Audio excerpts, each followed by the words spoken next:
Buenas tardes. Antes de arrancar, agradecer a INIA, en nombre de FUCREA, por la invitación a participar del evento. Para FUCREA es muy importante generar la información, pero también difundirla, mostrarla, no solo dentro de sus técnicos, de su área, de sus productores, sino al sector agropecuario en general, con lo cual agradecemos la invitación.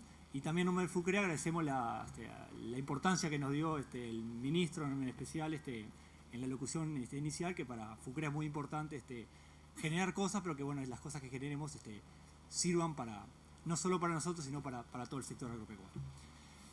Después pedirle disculpas, porque en realidad el problema técnico es que no llegué con la presentación, entonces le pido disculpas. Y bueno, yo le voy a comentar cuáles han sido las principales limitantes para la obtención de alto rendimiento a nivel de producción. Eso fue lo que nos pidieron que habláramos, a partir de la base de datos que hemos venido generando en los últimos años. Y bueno, para armar esto yo la voy a presentar yo, pero esto es un trabajo de todo el grupo de asesores agrícolas ganaderos, que ya somos en torno a 11, 12 asesores. Y bueno, la presentamos pensando a ver, la pregunta es, si queremos sacar 4.000 kilos, ¿qué nos ha faltado estos últimos años? ¿Qué cosas podemos hacer para acercarnos a ese rendimiento? Y si es posible, a nivel de producción, sin entrar en sistema de riego, que no nos colocamos en esta base, para acercarnos al rendimiento, por lo menos aumentar el rendimiento de cultivos de soja. La información que les voy a mostrar es información de chacras comerciales de producción. Esto es una base que solo tiene bases, solo datos de producción de chacras reales, y tiene la ventaja que está recabada por técnicos productores asociados a FUCREA, o sea que tiene un gran trabajo atrás de una cantidad de gente que manda la información, que junta, que recaba, que la pone en una base de datos que sea entendible por todos. O sea que hay mucho trabajo atrás, que hecho a pulmón en muchos casos, porque por cada uno de los técnicos que mandan 50, 100 o 200 hectáreas, y eso nos ha permitido generar la base que hoy tenemos, y que representa en torno a un promedio alrededor del 10% del área nacional de soja de primera. Yo hoy le voy a mostrar solo datos de soja de primera, porque si estamos apuntando al potencial, bueno, estamos hablando de cultivos de soja de primera, por lo menos que no tuvieron trigo ni cebada de antecesor. Y bueno, también voy a mostrar algo de información publicada, que está disponible para todos, que la pueden ver, que básicamente son tesis de grado, que me ha tocado dirigir en mi trabajo dentro de Facultad de Agronomía. Y bueno, para arrancar con eso, con información, esta es una tesis de Agustín Videgain, que está presente justo por acá. Esto es un trabajo que juntamos toda la información que tenía en la EMAC y área de influencia, se juntó en esa tesis todos los ensayos de soja que se habían hecho en el área de influencia. Cada punto de esto es un ensayo o un grupo de parcelas dentro de un ensayo.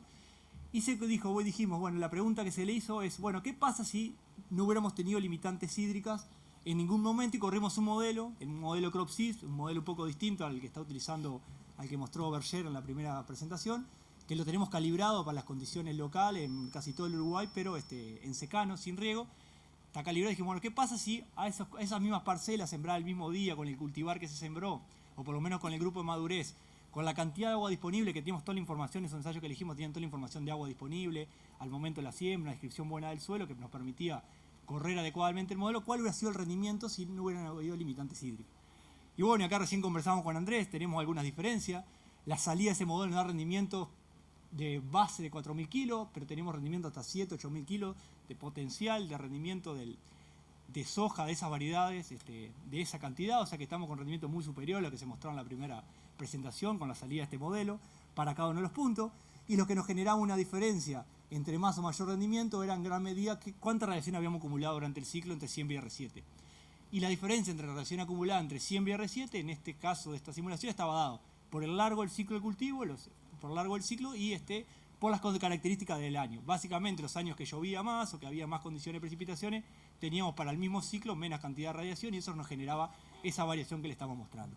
Entonces, a priori, creyendo en esta información y discutiendo con los asesores de FUCREA, decimos, bueno, el potencial de rendimiento, si esto es verdad, si eso se cumple, estamos recontra lejos. O sea, tenemos mucho para hacer desde el punto de vista agronómico para acercarnos al potencial, aún si es 4.000, 5.000 kilos. Tenemos mucho para hacer antes de preocuparnos por la genética o mejorar la genética desde el punto de vista del potencial. No hablo de los otros aspectos agronómicos que puede tener el mejoramiento genético.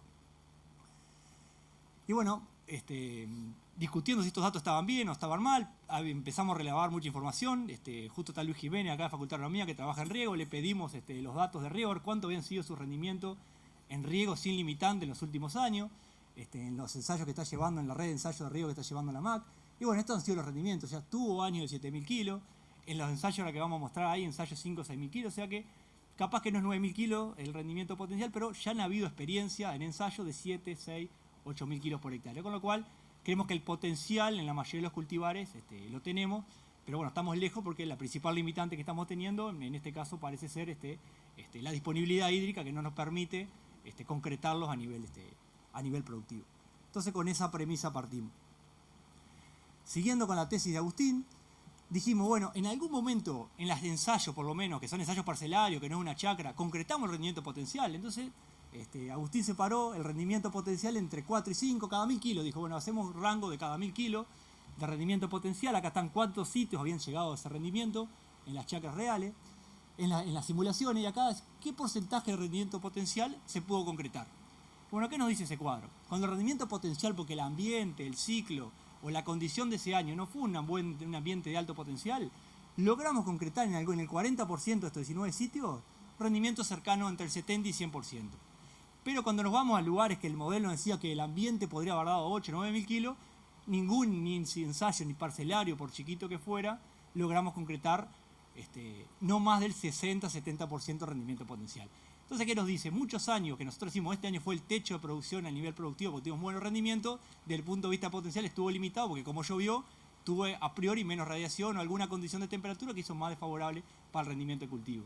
Entonces, los años potencial desde el punto de vista productivo son los años piso del potencial, posiblemente piso del potencial de rendimiento de la especie en las condiciones locales. Y bueno, básicamente esa es la premisa con la que empezamos a discutir los datos de la base de datos de FUCREA específicamente. Y bueno, y antes de terminar, antes de empezar a hablar con la base de datos, otra cosa que surge, no se asusten de los cuadritos, de ese mismo análisis de base de datos, eran 74 datos, 74 sitios experimentales, el rendimiento medio de ese conjunto de datos era 3.120 kilos por hectárea, pero había una variación entre 800 y 5.900 kilos por hectárea. Había parcelas que habían rendido 800 kilos, aún siendo un experimento, y había parcelas que habían rendido 5.900 kilos.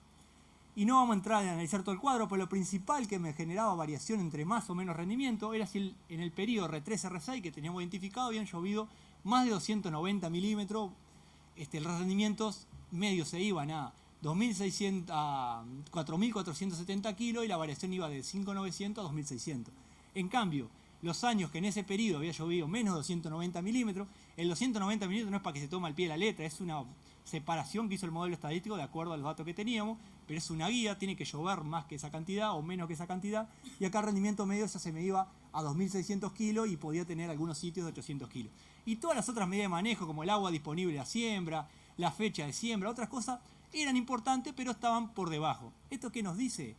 Que la condición climática del año, las precipitaciones del año nos marcan en qué escalón nos encontramos. Después todo lo que hacemos, si sembramos con agua, si sembramos más temprano, si sembramos más tarde, me cambia el rendimiento, pero sobre un techo y un piso que me lo marca el año. O sea que el año define en qué medida me estoy moviendo con las medidas de manejo. Entonces yo puedo hacer muchas cosas para mejorar, pero cuánto llueve me determina cuánto puedo hacer, que va a ser mucho o poco de acuerdo a esa condición del año. Yendo a la base de datos, que lo vengo anunciando hace rato, pero siempre aparece una nueva. Esta fue la evolución de la base de datos. Hasta el 2008 teníamos casi todo concentrado en la zona litoral sur. A partir del 2009, por estrategia FUCREA, empezaron a aumentar los grupos, entraron algunos grupos grandes, pero también se logró capturar mucha información que estaba dentro del movimiento, pero estaba en productores ganaderos, que la agricultura era, capaz que era muy buena para el producto bruto, pero no era la principal preocupación de los productores. Logramos empezar a capturar esa información y fuimos creciendo de forma muy importante en base de datos. Esta es el área de soja de primera distribuida por zona. Y más o menos, cuando analizamos toda la base de datos, hay un 30% de la base que está en la zona centro, que es Durazno, norte Florida, 30% que está en la zona litoral norte y 30% que está en la zona que llamamos litoral sur. O sea que tenemos una base bastante bien distribuida y bueno, tenemos alguna área en el sureste y noreste que no lo vamos a tener en cuenta para el análisis porque es área mucho menor. Y ahora estamos empezando a tener área en Rivera y bueno, estamos viendo cómo rearmamos esta zona para que sean, al inicio fueron muy útiles, pero hoy en la medida que hemos crecido en distribución geográfica, se nos hace un poco complicado y vamos a tener que rever estas bases. Pero bueno, para el análisis de hoy vamos a trabajar con estas tres zonas, litoral y la zona centro, como zonas diferentes. Estos son los rendimientos que hemos logrado capturar, el rendimiento medio FUCREA de esa base, que son 160.000 hectáreas entre todo el periodo de soja primera, casi 170.000 hectáreas. es 2.400 kilos, de los últimos 3 años muy buenos, de muy buenos rendimientos. Vamos a ver que por distintas situaciones, pero la zafra esta del 2007, la zafra que pasó, 2.715 el rendimiento medio de Fucrea, 2.585 la otra zafra anterior que habíamos creído que era buena. Bueno, la 2010 todos sabíamos que fue una zafra compleja, 2018 kilos.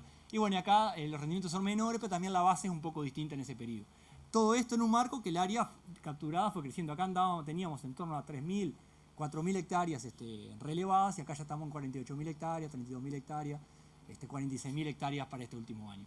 O sea que aumentamos la base de datos y los rendimientos por la condición que se dio el año lograron, por lo menos fueron muy importantes. Y bueno, la media hoy de Fucrea, un cultivo de primera, anda en torno a 2.422 kilos por hectárea. Son 2.609 chacras, las que tenemos datos, rendimiento, información completa. Tenemos más información, pero eliminamos la que no teníamos la información medianamente completa, por lo menos fecha de siembra, grupo de madurez, lo básico tenía que tener para meterlo en el análisis. Y bueno, si el objetivo son 4.000 kilos, y esta fue la distribución de chacras de los últimos años, con un año muy bueno, y bueno, parece que a priori en el corto plazo no parece muy lógico, no parece muy razonable esperar que lleguemos a 4.000 kilos rápidamente, cuando solo el 2% de las chacras, el 2,5% de las chacras de una base, que son muchos productores muy buenos, aún del litoral sur, no lograron en promedio 4.000 kilos. Bueno, en algunas chacras 5.000 kilos, casi un par de chacras de torno a 6.000 kilos. Pero son casos puntuales. En el conjunto de la base, solo el 2% estuvo por ese rendimiento. Y más nos preocupa, más que subir el máximo y llegar a 4.000 kilos, a ver qué pasa con este 30% de la base de datos que está por debajo de 2.000 kilos por hectárea.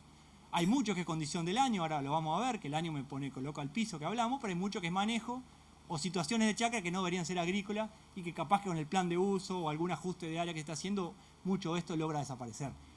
No puede, porque hay chacras que rinden 500 kilos, 400 kilos. Sacado, limpiado de esta base, algunas chacras tenemos el dato que rindió 400 kilos o 500 kilos porque tuvo granizo. Limpiado todo eso que teníamos la información fehaciente que no fue que rindió 400, 500 kilos porque una condición de manejo, sino porque hubo un factor externo, no está colocado adentro de esto porque sería injusto analizarlo de esta manera, pensando en el potencial. Desde el punto de vista del negocio sí hay que considerarlo. Esta es la distribución de rendimientos por zafra. Están ordenados por año. Este es el rendimiento. Un repaso para los que no se acuerdan cómo se lee esa gráfica. Cada puntito es el rendimiento medio del año. Acá se encuentra el 90% de los datos dentro de la cajita. En la medida que la caja es más grande hay más variación. En la medida que la caja es más chica hay menos variación. Y este es el 10% de puntos extremos. O sea, las líneas más largas me dicen qué punto extremo. O sea, en el 2006, que fue un año de una media de 2.200 kilos, alguna gente sacó 3.500 kilos, pero no más. En cambio, en esta zafra 2012 el rendimiento estuvo por encima, en torno a 2.500 kilos. La media y la mediana, que es la lineita, están iguales. Y bueno, algunas chacras rindieron 4.500 kilos, algunos casos puntuales que lograron rendir 4.500 kilos. Pero la condición fue buena y hizo que la variación, aún en un alto rendimiento, fuera mayor. Y bueno, y años como el 2009, que fue un año bueno, pero la variabilidad que tuvimos en esa zafra también fue buena. O sea que cada año marca cuál es el rendimiento, cuál es la media y cuál es la dispersión de rendimiento entre distintas zonas. Básicamente, esto lo vamos a ver que lo explica la zona, la característica de manejo que tuvimos asociada. Y bueno, de vuelta, si la media fue 2.400 kilos, y bueno, miramos los últimos años, decimos, bueno, estamos mejorando respecto a esa media, por más que el 2.400 tiene los últimos años metidos, pero si vemos la serie histórica, hay muchos años que quedamos totalmente por debajo de esos 2.400 kilos. Y si trazáramos 4.000 kilos como objetivo, que está claro que nadie piensa en 4.000 kilos, pero como ponerse a pensar en el tema está razonable, casi no hay, solo algunos puntos extremos y alguna variabilidad muy grande me permite colocar en ese rendimiento. O sea que tenemos mucho para caminar para acercarnos a ese potencial o a ese objetivo de mediano y largo plazo. Entonces una cosa que hicimos es decir, bueno, ¿qué determina la variabilidad? No importa cuánto, de esto colocamos en un modelo estadístico, modelo simulación, cuánto de la variabilidad explicada por los distintos factores, por algunos, porque más no se pueden colocar y no se pueden colocar todas las interacciones porque no da la memoria RAM de la computadora con la cantidad de datos que tenemos. Pero bueno, la zafra per se, solo la zafra explicó el 20% de la variabilidad, o sea que los rendimientos, un 20% de la variación de rendimiento está explicado por en qué zafra me está tocando vivir. Un 11% de la zona. Estoy en el litoral, en esa clasificación que hicimos, que tiene una cantidad limitante que la podemos ver, pero 11% me determina la zona. El antecesor, que nos peleamos, ahora vamos a ver datos antecesor, explica solo el 3% de la variación. Eso no significa que no sea importante, porque suma a la zafra que tengo, es importante, pero del total explica el 3%. Si pudiera elegir, elijo mucho mejor estar en una zafra buena que tener un antecesor bueno. Pero bueno, la zafra viene dada, yo lo que trabajo sobre eso. La fecha de siembra explica un 4% de la variación. El material genético explica el 2%, esto no significa que el material genético no es importante, pero hay otras cosas que son mucho más importantes que la variación que me genera por elegir tal o cual cultivar. Otros, error 41%, la única interacción que logré correr por un tema de memoria RAM es fecha por material que me explica el 20%. O sea que el material per se no es importante, pero sí qué material siembro en cada fecha de siembra explica un 20% de la variación. Y si pudiéramos colocarle fecha, material, zafra, eso explicaría, o por lo menos creo que explicaría una cantidad mucho más grande de la variación, pero bueno, no lo puedo hacer por un tema técnico, esta vez sí un tema técnico de capacidad de las computadoras. ¿Cómo venía siendo esa variación? Esto en promedio, ¿cómo ha sido en el conjunto de los años? Por lo menos del 2009 en adelante, cuando tenemos una base un poco más potente. Bueno, la zona siempre anduvo entre el 10 y 20%, 24% en algún año, que fue más importante. El antecesor de verano explicó entre un 5 y un 10% de la variación, o sea que fue bastante importante sobre qué tuvo el verano anterior para el rendimiento de la soja. El antecesor de invierno, o sea, qué tuvo el invierno inmediato, eso explicó en algunos años más importante, pero en promedio en torno al 5%. La fecha de siembra también fue relativamente importante, entre 8 y 12, 14%. Y el grupo madurez, acá no colocamos la variedad por un tema de grupo algo más grande para poder correrlo todo en conjunto. El grupo madurez en el último año explicó el 7%, pero históricamente venía explicando o nada, o esto 0 es menos, no es 0, es 0,4, y entre el 0,4, 0,5 y el 2, 1, 2% de la variación. O sea que, de vuelta, el año que me toca explica en gran medida, la zona que estoy, el año que me toca me explican en gran parte la variabilidad. Esto quiere decir, no hago nada, espero el año y bueno, si estoy en la zona que pase. No, eso me genera el rango en el cual me puedo mover con las medidas de manejo. Y bueno, decíamos que creemos que las precipitaciones es el principal determinante de los rendimientos. Estamos trabajando en hacerlo chacra a chacra. Bueno, eso es un trabajo que lleva bastante más tiempo. Es cada chacra, cuándo pueden haber caído los estadios fenológicos y cuánto llovió en esa zona. Eso lo estamos haciendo y en algún momento en el año vamos a tener la información, pero a priori lo que les puedo mostrar es esto es para solo el litoral norte. Estas son las precipitaciones de diciembre, enero y febrero, que es lo que mejor correlacionó con el rendimiento medio de la zafra. Es bien grosero. Esta zafra rindió y más o menos una localidad en la zona norte en estos 3 meses. Y bueno, explico, si bien el R cuadrado no es importante, es significativo. Bueno, en la medida que las precipitaciones fueron mayores, los rendimientos tendieron a tener mayor. Por más que hay años que hay variabilidad, que acá llovió los mismos 400 milímetros y los rendimientos tuvieron una variación de casi 600, 700 kilos de diferencia. Eso está explicado por la distribución de precipitación en cada uno de los años o alguna medida de manejo que en el 2011 hacemos mejor que hacemos mal en el 2006. Pero bueno, en definitiva, de vuelta, las precipitaciones me marcan el escalón en el cual puedo jugar con el resto de la medida de manejo. En la medida que no estoy regando y que no tengo ningún aporte de agua externo que no sea el que viene de regalo. Si miramos lo mismo, rendimiento según fase ENSO, se me borró el ENSO, pero bueno, en definitiva, si los años que fueron niños, que fueron considerados niños, de acuerdo a esta clasificación, acá no podemos pelear cuál clasificación usamos para niño, bueno, usamos esta, está disponible. Los años que fueron niños, los rendimientos fueron mejores que los años que fueron niños y que los años que fueron neutros. No podemos hacer una estadística porque son muy poquitos datos, pero si lo ponemos en rendimiento relativo, con esa serie de datos que es muy cortita para predecir el futuro, pero bueno, el promedio de los años niños fue un 8% mejor que la media, el neutro un 3% mejor que la media, o sea, estuvo en torno a la media, y el año niña, que es lo que más nos preocupa, o sea, 15% por debajo de la media. Si esto es 3 o es 1, no pasaría nada, pero sí sabemos que los años que nos anuncia que va a venir esto, por lo menos tenemos en las secas pasadas un 15% por debajo de la media que logramos estos años. O sea que el impacto es mucho más importante para abajo que lo que nos sube el año que a priori fue o tuvo condiciones de mayor disponibilidad de agua. Lo cual no es menor a la hora de presupuestar los resultados y enfrentarnos a una zafra que va a ser esta, que puede llegar a ser esta. No estoy diciendo que va a pasar el año que viene. Digo, si me dicen que va a ser niña, me tengo que preocupar mucho más que ponerme contento que va a ser niño porque la pérdida es mucho más grande que la ganancia, por lo menos mirando los datos en su conjunto. Un aspecto que decíamos que jugaba después que definía la zafra, que no la defino, o sea, me viene una zafra de regalo, tengo que pelear con lo que me viene, la zona está generando una diferencia muy importante. Y repito, la zona hay que mejorar mucho en clasificarla, pero tenemos litoral y centro como dos zonas. En el 2009 esta variación se dio así, o sea, el litoral sur tuvo un rendimiento relativo a la media, estuvo por encima de la media, la zona centro estuvo muy por debajo de la media, en torno al 80%. Eso se repitió, pero mejorando el rendimiento de la zona centro respecto a la media un poquito para el 2010, se repitió para el 2011 y sigue repitiéndose para el 2012, lo cual da un promedio que el litoral en definitiva se comporta diferente que la zona centro, y esta zona para este set de datos anda en torno a un 20%. Pero bueno, tenemos que estudiar porque la zona centro, decimos centro y tenemos 10 tipos de suelo, una condición que es la zona más variable que en función del litoral. Y una cosa importante o relevante es que esto lo veía igual para trigo. Pero a partir del 2010 se igualaron las tres zonas. No hay diferencia en el rendimiento de trigo en las tres zonas. La principal diferencia que explica cuando uno mira la base de datos de trigo es que cambiaron la variedad y cambiaron la fecha de siembra. Y eso hizo de que se igualaran las zonas. Cazaron a dos variedades, las dos variedades más sembradas, y sembraron antes el 1 de junio más del 60% de las chacras, la zona desapareció el efecto zona.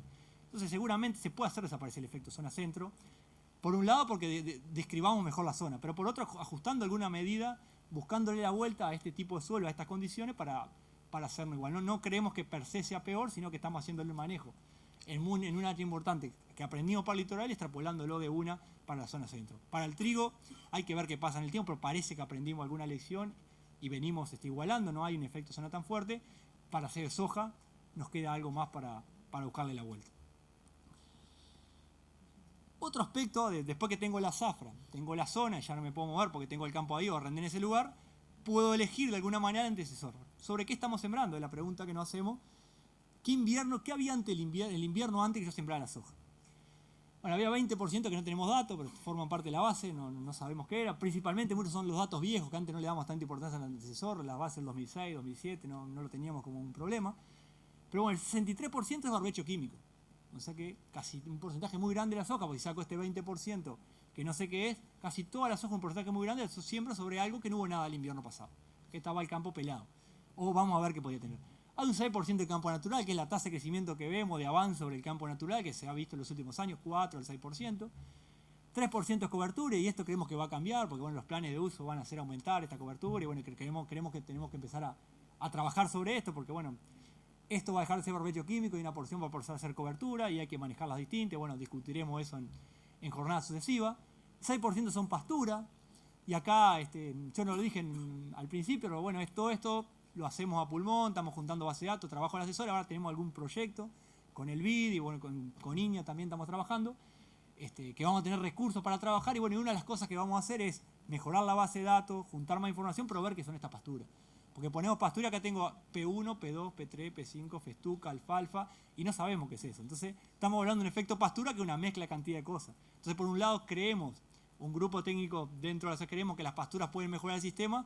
Cuando vemos acá no vemos ningún efecto, pero las pasturas las tenemos clasificadas como pastura para ponerlas todas juntas. Y no sabemos si son pastoreadas, pisoteadas. Bien, eso es una de las cosas que queremos mejorar con la base de datos. Si creemos que hay un efecto pastura, estamos viendo efectos de una cantidad de medidas de manejo a nivel de productores, bueno, veamos qué son las pasturas, a ver si nos están dando un efecto positivo, negativo o neutro, y dónde nos da el positivo, dónde nos da el negativo, dónde nos da el neutro. Es una de las cosas que vamos a tener para adelante. Pero volvemos a los antecesores. La otra es qué había el verano anterior, esto que hubo el invierno. Y bueno, el 64% barbecho químico, 63%, pero además 14% soja, o sea que quiere decir que probablemente pasó soja-soja, 14% de la base. 21 fue soja segunda, y esa es la noticia negativa. La noticia que por lo menos a mí me deja positiva, por lo menos un poco más contento, que tenemos 17% más 4 entre maíz de primera y maíz de segunda, o sea que tenemos 21% de gramínea, maíz dentro del sistema, por lo menos dentro de la rotación, más 17% entre sorgo de primera y sorgo de segunda. O sea, que bueno, podemos ver la parte negativa, que tenemos un porcentaje de productores o rotaciones que no están del todo bien, porque seguramente es soja-soja, pero también la parte positiva, que tiene un porcentaje muy importante de la base de maíz. ¿Qué pasa? Esto en términos promedio en 6 años. Esto va así, vendrán. Hay un año que decimos somos los fenómenos, otro año el maíz no vale y somos horribles. En promedio digo esto. Creemos que esto en la medida, planes de uso de vuelta por medios, las rotaciones van a tener que ser más constantes, o por lo menos no tener tantas variaciones, se va a ir ajustando a un valor que no sabemos cuál es. Pero esto parece bien, parece mal por la soja, parece bien por la gramínea, pero es un zigzag de años que hacemos mucha gramínea y años que no hacemos nada. Pero a mí me sigue preocupando el 63% de barbecho químico. Entonces nos pusimos a mirar sobre qué venía este barbecho químico. Es verdad que venía de soja-soja, es lo que mostramos acá. O sea, el 17% fue soja-soja. 17% de la base, aún de FUCRE, aún que queremos la sustentabilidad, fue soja-soja. O sea, muchas veces decimos, no existe más la soja-soja. Bueno, existe, porque en los últimos 6 años 17, y no está todo acumulado los primeros años, están distribuidos a lo largo del tiempo. 17% del área, del 10% del país tuvo soja. 25% seguramente era trigo, soja de segunda, soja. Pero bueno, después la parte positiva, que tenemos 20% de maíz de primera de eso, más 6% de maíz de segunda, bueno, y proporción importante de maíz. Con lo cual, creo que venimos mejorando el sistema, que si miramos la base sola del 2006, pero existe todavía una proporción de chacra que tiene un manejo que muchos decimos que ya no existe más, como es soja. Y la base nos está mostrando que sigue existiendo una proporción de chacra, que capaz que se acaban ahora con el plan de uso, pero van de soja de primera a soja de primera. Con lo cual, si queremos aumentar el rendimiento y estamos comprometiendo el recurso suelo con una rotación no adecuada, vamos en contra del objetivo que arrancamos, iniciarlo lo que queremos. Entonces la pregunta es, ¿cuánto vale antecesor? Principalmente antecesor de verano. Y esto es lo que vale. Este es el rendimiento relativo. Esto es maíz, sorgo está en rojo, soja está en este color, en verde claro. Pastura, que eso de vuelta le decía, pastura no sabemos qué es, o sea que no sabe, eso es una variabilidad enorme. Pero bueno, más o menos nos viene dando reparejo todos los años. El maíz de segunda anda en torno al 15-20% respecto a la media, todos los años, bueno, y el maíz de primera anda en torno al 5-10% de la media. O sea, me aporta entre un 5 y un 15% tener estos rastrojos o este tipo de campo sobre el rendimiento de soja siguiente que tener otro cultivo. Y acá empezamos, bueno, vos le creés a eso, porque en realidad los que hacen maíz eligen el campo para hacer maíz, bueno, eso es verdad. Pero también es verdad que tiene una proporción muy importante de productores que son maiceros, no sé cómo decir la palabra, filósofo del maíz, no sé, hacen maíz en todos los campos, y entonces hay una proporción que es verdad que elige el campo, ahora hay una proporción que es rota. Entonces, capaz que no es 10 ni 15, capaz que es 8, pero hay un efecto que lo estamos viendo, porque hay gente que hace maíz donde otra gente no haría, porque lo rota sin importar el campo. Lo que sí estamos seguros que hay un efecto que es casi un milagro, que esté bien ubicado el sorgo primera, porque si hay un cultivo que el medida de manejo primera es elegir el peor campo para hacer sorgo, y principalmente primera el sorgo. Entonces no nos sorprende que por más que sea una gramínea quede mal ubicado, porque sorgo de segunda, bueno, podemos discutir, ya no se hace siempre los peores campos del sorgo de segunda, pero alguien que hace sorgo de primera, con los negocios que ha tenido el sorgo de primera en los últimos años, o porque tiene muy ajustado, porque tiene un negocio asociado, pero la gran mayoría de la agricultura hace sorgo de primera, donde le seguro que le va a ir mal con la soja, que le va a entrar el campo, o sea, es una situación muy afectada. Pero bueno, el mensaje es, rotando el campo podemos tener alguna ventaja. De vueltas, recordamos que el piso y el techo lo pone el año, haciendo una buena rotación, nos colocamos un poco más arriba, un poco más abajo del techo y el piso que imprime el año, la precipitación. Otra cosa que nos preocupa, le queríamos mostrar, es qué variedades tenemos. O sea, dijimos que bueno, que a priori no habría problema, ¿qué variedades tenemos? Y en trigo esto es muy fácil, tenemos, creo, muy fácil, por lo menos más fácil de explicar. Hay 3 variedades que explican el 70% del área, y después hay 150 que explican el resto, y esas 3 variedades además le está yendo bien. Bueno, el sistema estará más o menos expuesto, pero es un sistema fácil. Acá tenemos 86 variedades en estos 2 años, de las cuales 70 o 68 estuvieron de los 6 años. O sea que hay poco recambio también de variedades, porque hay 10 o 15 que cambian todos los años, pero que están en un año y se van. Hay 68, si no me acuerdo mal el número, que estuvieron desde el 2006 hasta ahora.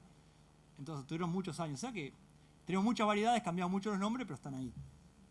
Y no hay ninguna que supere el 10%. 61, 26, 9%, 5.009, 8, y bueno, ustedes lean los números, hay 22% que son otras, que son el resto del restante del 86. Entonces es muy difícil sacar conclusiones de cultivares cuando, primero, estas bases de datos no permiten sacar buena información ni comparar cultivares porque están comparados en situaciones distintas, cada productor hace el manejo, pero además es más difícil porque no podemos ni siquiera decir esta estrategia con este cultivar funciona bien, porque ninguna estrategia tiene mucho de ningún cultivar. Pero es una realidad que nos enfrentamos. ¿Es necesario tener tantos cultivares? ¿Por qué tenemos tantos cultivares? Seguramente porque no le encontramos la vuelta a 4, 5 o 10 cultivares que necesitamos el sistema, colocados en una determinada situación que no funcione bien. Por eso siempre estamos probando continuamente la nueva variedad, el nuevo grupo que nos va a solucionar el problema, y sin embargo los rendimientos siguen estando más o menos en la misma línea. O sea, que no haya 4, 5 o 10 variedades que ocupen la mayor parte del área, creo que es un diagnóstico de que nadie tiene la justa o la clara de cómo, como está en trigo, por ejemplo, que hay 4 o 5 variedades que ocupan el área con un manejo definido, que después podemos discutir si también está mal, pero por lo menos todos van con un paquete bastante asociado. Estos son los mejores materiales por zafra, agarré solo para el litoral sur. Esto no es para elegir material ni decir que un material es bueno, porque además son las mejores 5 6, perdón, no puedo ni contar ya, las mejores 6 variedades, pero que tenían más de 10 chacras sembradas por lo menos, o sea que arriba de esta de repente había 30 variedades que tenían una chacra sembrada. O sea, pero quiero mostrar otra cosa. 5.9 estuvo en el 2012, había estado en el 2011, no estuvo entre los primeros entre el 2010. Pero estaba en la base, tenía bastante área en la base. 7.0 estuvo acá, estaba en la base, pero no apareció. Y así podemos. Entonces es muy difícil, no hay variedades que sistemáticamente se comporten de la misma manera ni en el mismo ambiente se comporten si estén siempre arriba. Entonces, bueno, creo que ahí tenemos una limitante para poder analizar este tipo de información. Y eso es lo que tenía por variedades. Otro aspecto que dijimos que era importante, ya tenemos la zona, tenemos la zafra, elegimos el antecesor, elegimos una variedad entre las 84 y bueno, tocó esa o el grupo madurez. Y el otro tema es la fecha de siembra. Y acá voy a mostrar la fecha de siembra para toda la zona. Esta es la fecha de siembra para todos los años juntos. Y este es el rendimiento relativo. Y bueno, esto nos viene dando casi siempre que a partir del 1 de diciembre el rendimiento cae y ahí después calcularemos la tasa. No quiero andar en esto porque la jornada que tenemos el jueves que viene de FUCREA básicamente apunta a analizar esta información, cuáles han sido las principales estrategias de grupo madurez y fecha de siembra en distintos años. Niño, neutro, niña, en los distintos años que tuvimos y cómo se han comportado mirando el grupo madurez y fecha de siembra. Pero bueno, ahí a priori sembrar después de diciembre siempre ha tenido menos rendimiento que sembrar antes. Sembrar antes no me asegura tener buenos rendimientos porque puedo sembrar antes y sacar 20% del rendimiento relativo del año, pero sí el techo de rendimiento distinto y bueno, los invito si quieren el jueves a discutir más a fondo todo el tema de fecha de siembra.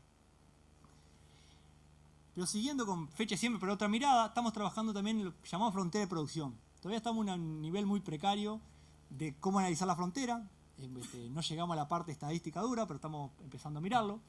Estas son las fechas de siembra para todos los años. Estas las fronteras son los rendimientos máximos en cada una de las fechas de siembra.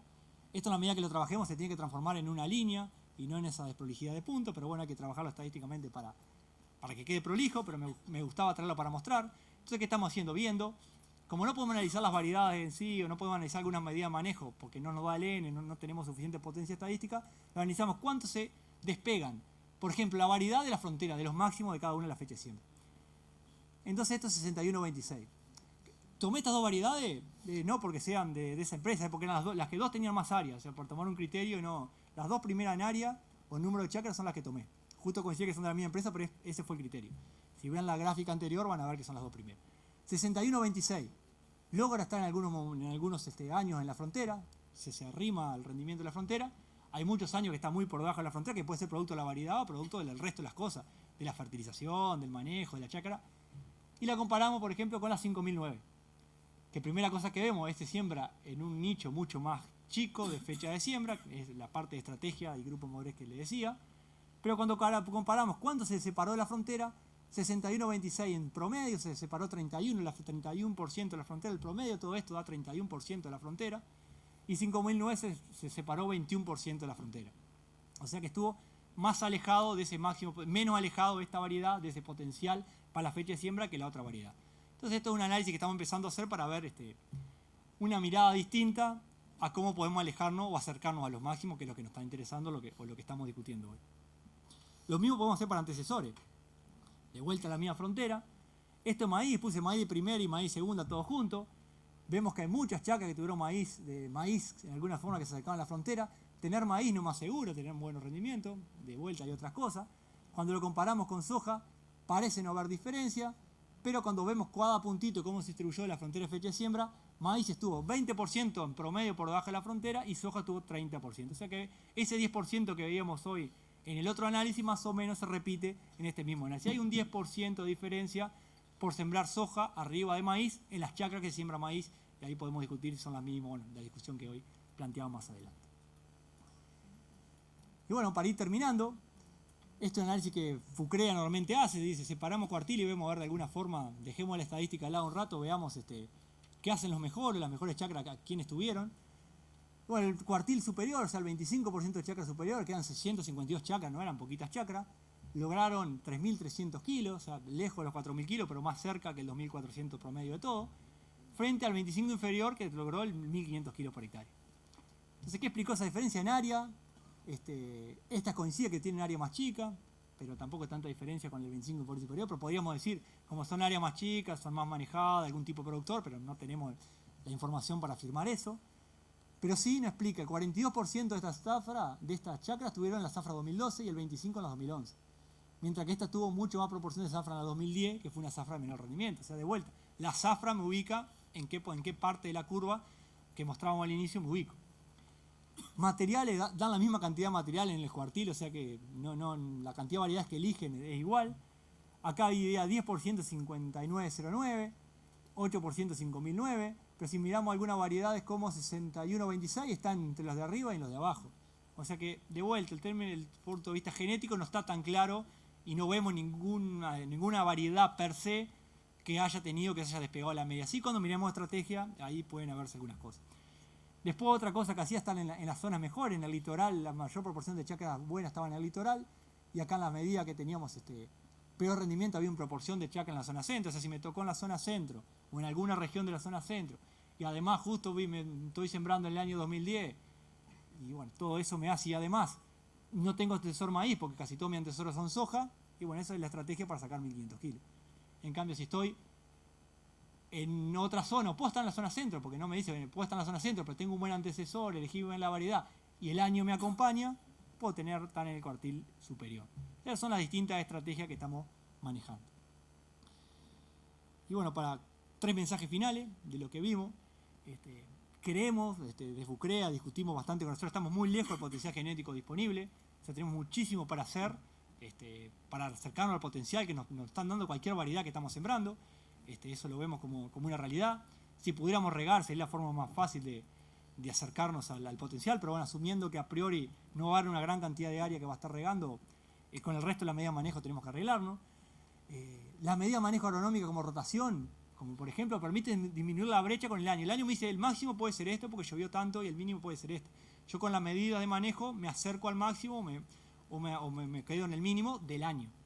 No cambio el año por hacer una mejor rotación. Porque el principal determinante del potencial lograble a nivel comercial lo genera el régimen de precipitaciones. Y bueno, creo que estamos trabajando, y bueno, Andrés Berger presentó algunas cosas, creo que tenemos que trabajar en estrategias, más de qué variedad, qué estrategia de variedad, grupo de madurez, fecha de siembra y zona, es la que me permite acercarme al potencial del año, si el año va a ser niño, si va a ser neutro. Lo estamos tratando de hacer desde FUCREA, pero bueno, estaría buenísimo juntar esfuerzos, porque bueno, las capacidades técnicas son distintas, la mirada que podemos tener nosotros desde el punto de vista de los productores es distinta que la que pueden tener los institutos de investigación, o sea que creo que sin entrar al riego, que sería la forma más fácil de llegar al potencial, empezar a ver estas cosas son las que nos van a permitir acercarnos al potencial que nos deje el año. Un chivito y ya termino. Les recuerdo que el jueves que viene, en la 1:30 de la tarde, vamos a estar en el teatro de 28 de febrero de Mercedes, vamos a estar presentando la jornada de cultivo de verano, que vamos a estar discutiendo estas estrategias que les decía, fecha de siembra, grupo de madurez y zona, cómo han sido, qué tan efectivas han sido en acercarse o no al máximo. Vamos a estar discutiendo maíz temprano y maíz tardío. Hace 3 años que venimos con esa tecnología, a ver qué resultado le dejaba a los productores empezar a hacer maíz tardío que antes no hacían. Vamos a estar discutiendo los márgenes y la estrategia frente a un año que todos sabemos que rentabilidad bastante compleja. Y bueno, y vamos a estar discutiendo, antes que me olvide, el cultivo de sorgo, que todos decimos que queremos tener sorgo, pero todo después llega el año y sacamos promedio FUCREA de sorgo 3.800, 4.000 kilos de rendimiento en kilo por hectárea. Bueno, vamos a tratar de discutir a ver qué pasa. ¿Estamos aplicando mal el paquete tecnológico? ¿No estamos aplicando paquete? Vamos a discutir un poco posibles causas de esos bajos rendimientos a nivel comercial, cuando sabemos que a nivel de ensayo, a nivel experimental, rendimientos de sorgo deberían estar muy por encima. Y bueno, este es el grupo de asesores, faltan un par de asesores, pero todos estos normalmente nos juntamos todos los meses, discutimos estos temas y bueno, muchas gracias por...